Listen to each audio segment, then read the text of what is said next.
Hi, Stephen. Thanks for joining me today. So first, let's talk a little bit about the Air Force. They'll be getting a new service chief. Obviously, quite a few questions as to where the Air Force goes in the coming years, what their operations look like, what the big picture, direction the force is going in. So what issues will the future service chief be grappling with in the next few years? The next service chief is likely going to continue the Air Force's strategy of shifting away from the violent extremist fight in the Middle East towards a potential conflict with a great power, such as in the Indo-Pacific region.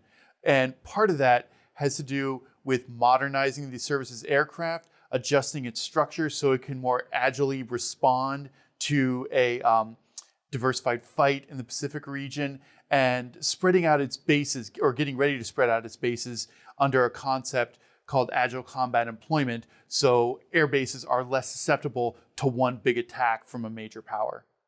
Sure. And obviously, to support that, the Air Force is likely going to need some new equipment, some new airplanes, some new weapons. What are some major modernization and acquisition programs you could point to that the service chief will have to sort of figure out what makes best sense for the Air Force? That's right. One of the big ones is the contract for the next generation air dominance system, the sixth generation fighter that's going to replace the F-22 Raptor.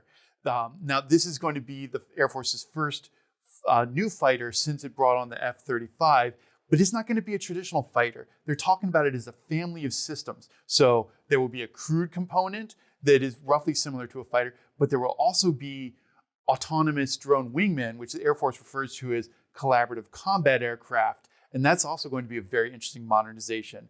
The Air Force is working on laying the groundwork to bring on these so-called CCAs, and we could start seeing them ramping up that effort a whole lot in the years to come. The Air Force is also they're getting ready to divest older Cold War era AWACS, the E-3 Sentries, and replace them with Boeing's E-7, which Australia calls the Wedgetail, which is going to be the new airborne battle management aircraft. And, lastly, are there any places where, it sounds like a lot of these decisions are already in the works. Are there any big questions that remain for the Air Force, whether it's a procurement issue, whether it's, just sort of operationally how they want to be employed? Are there any big questions that remain that the next service chief will really have a hand in sort of determining the path forward?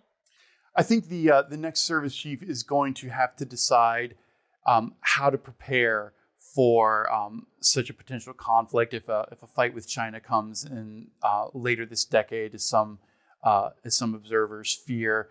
He's going to have to figure out what to do about positioning fighters at Kadena Air Base. Right now, they're bringing back their older, worn-out F-15Cs. The Air Force has got to figure out whether it wants to and can stage a permanent fighter force there, and what to do about getting ready for NGAD, getting ready for CCAs, how to incorporate these autonomous drone wingmen in everyday operations.